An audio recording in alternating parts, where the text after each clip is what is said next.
In the outer rim of our solar system, there is a small reddish star called Sedna. Well, actually it's a dwarf planet, but as most planets, it kind of looks like a star from Earth. Its orbit is extremely eccentric, and it has one of the longest orbital periods in our solar system, 11,400 years. So we're actually quite lucky to be this close to it in our lifetime. Although it wouldn't be totally illogical to name a boat after a star, since we do use the stars to navigate. That is in fact not the case here. Yes, the new name of our boat is indeed Sedna, but she's not named after the celestial body, but after the same legendary ocean deity that gave the star its name. So stay tuned for the legend of Sedna.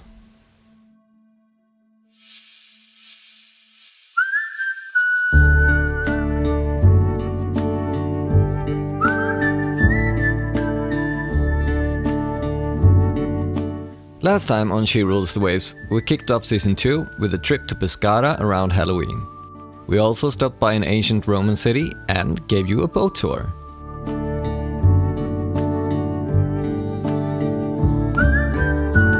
This time, I tell you the legend of Sedna, while I fly back to the boat to start a bunch of projects.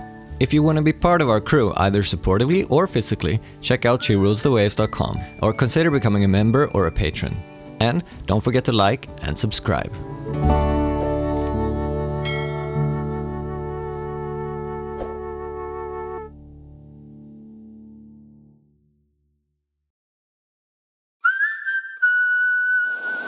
Hey people, here I am up in the Abruzzo mountains between Rome and Pescara in Italy. It's the end of January and I'm driving to check on my boat and to get this Season 2 really started. And the star of this season, and hopefully many more seasons to come, is, of course, Sedna. Our Olympic 42 ketch, designed by Ted Brewer and built by Olympic Marine in Greece in 1976. So, why Sedna? Well, according to Inuit legend, all the way from Greenland to Alaska, Sedna is the goddess of the sea and the mother of all marine mammals. Locally, she has a lot of different names and the legend also varies a lot, but some elements are consistent. In one legend, Sedna is a giant and the daughter of the creator god Anguta. Her great hunger causes her to attack her parents. Anguta gets mad and takes her out to sea and throws her over the side of his kayak. As she clings to the sides, he chops off her fingers and she sinks into the deep. She becomes the ruler of the ocean and her fingers become the seals, walruses and whales hunted by the Inuit. In other versions, she gets abducted by a birdman, marries a dog, kills her kidnapper or gets sacrificed. But most of them seems to end with her father cutting her fingers off and drowns her. It is said that Sedna is a vengeful goddess and she doesn't like it when people don't live sustainably. If they waste the resources she provides, she takes the animals away and conjure up storms. The people then have to send their shaman into the deep to calm her down and to comb her tangled hair with their fingers. So, if we can just be respectful, share and make sacrifices for the good of others and try to see the light even in hard circumstances, our journey will be fair. When I first heard about the legend of Sedna, I was very intrigued and I knew right away that I wanted to name my boat after her. So, I contacted a few different Inuit organizations to learn more and to make sure that I was not being disrespectful or taking part in any kind of cultural appropriation. As you can see in these images, there's a lot of different ways to depict her, and I want to be clear that my depiction is my own artistic interpretation of the legend of Sedna. I truly hope she appreciates it, because Sedna, she rules the waves.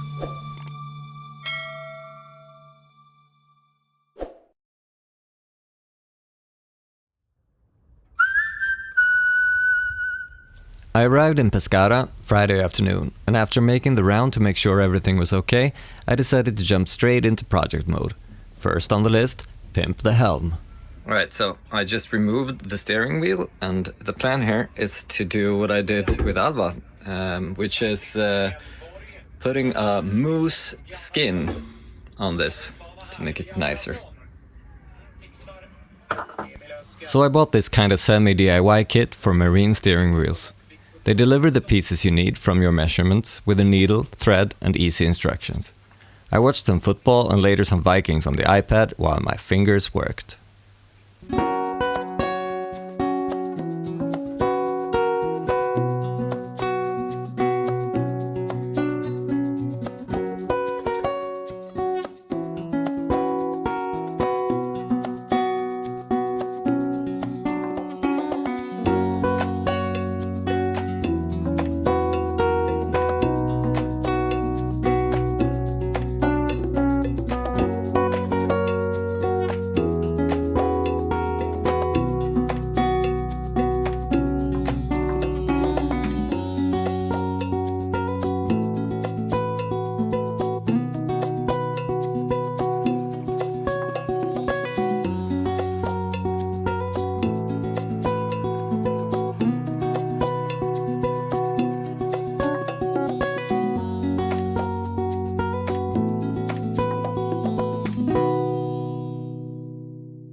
Hey guys, well, I was supposed to film a project this morning, but when I woke up it was freezing cold in the boat, and it seems like all the AC sockets in the boat were out, but there was still shore power and the charger was going for the battery bank, so I am trying to figure out what the problem is, and so far I can't, but it doesn't really matter. I've decided that I'm going to redo most of the electric system anyway, and since I'm going lithium, I'm having a new inverted charger installed probably in March, and so on. So I figure it doesn't really matter. I have a solution for it now. Just I split the shore power and bring in an extension cord, and it's all good for tonight. But it's kind of frustrating, and it kind of as most boat projects do, it takes way more time than it was supposed to. But I'm going back to trying to install the battery monitor and the shunt now, so keep your fingers crossed. Right, so here it is.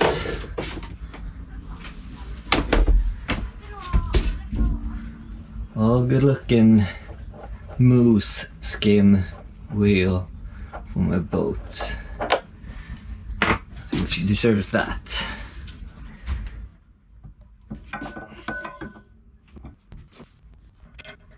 I'm gonna remove these rubber thingies when I know that I don't have any use for them. Just did this just to make sure that this is up. I'm going to make some beautiful thingy up here, I think. That's it. Nice.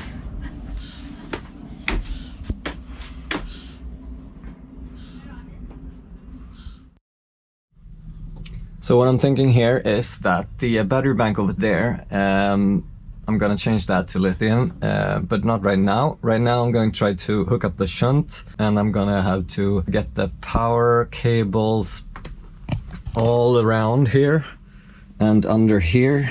This is the one for the Victron BMV, and it goes under here. And this is where I got stuck right now because there's not enough room for these cables to go under, so I gotta make more room, and then it's gonna come inside here and up into this little cupboard. Installing the Victron battery monitor is the first step in a total refit of our power management, which will include a 48-volt lithium bank, a new inverter charger, and of course solar. I do, however, plan to keep the existing 12-volt battery bank, assuming that the batteries are in okay shape, as sort of a redundancy until I figure out a way to charge the 48-volt bank from the engine. And that is why I decided to install this now, a few months before I can drive down with all the new heavy equipment, so that I can monitor the loads and try to get an estimate of how much life is still left in this 400 amp hour bank. And the last step is to connect the shunt to the positive side, which is of course this one.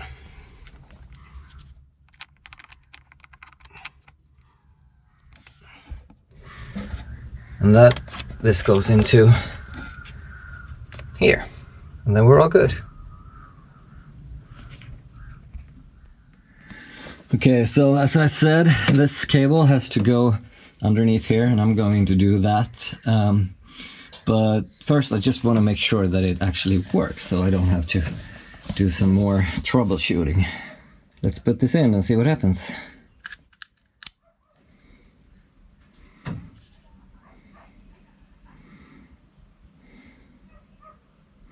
Alright, so that means I have to put in the battery capacity and some other figures, and then we should be good. A vital part of that project, of course, is to build the actual 48-volt lithium battery. But that's kind of a huge process, and I will take you through that in more detail when I'm actually done.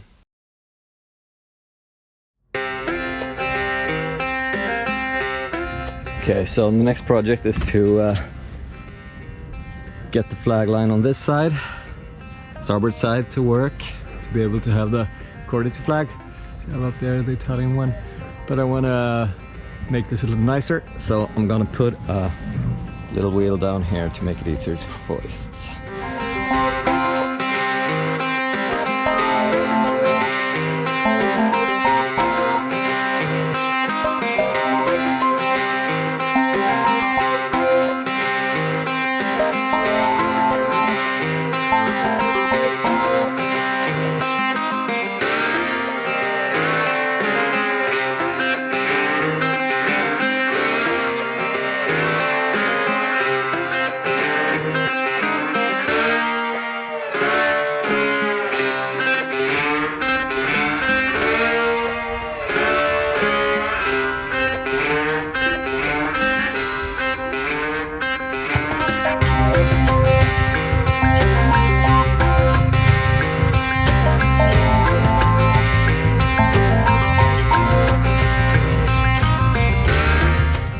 I pretty much want to do the same thing on the starboard side, but for that I gotta climb the mast.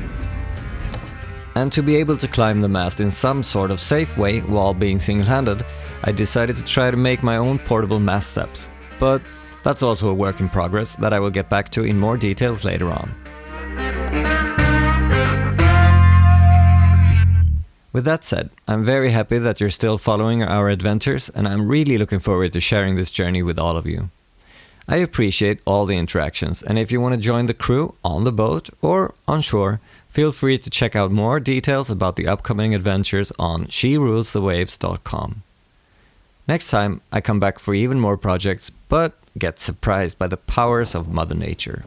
So until then, take care.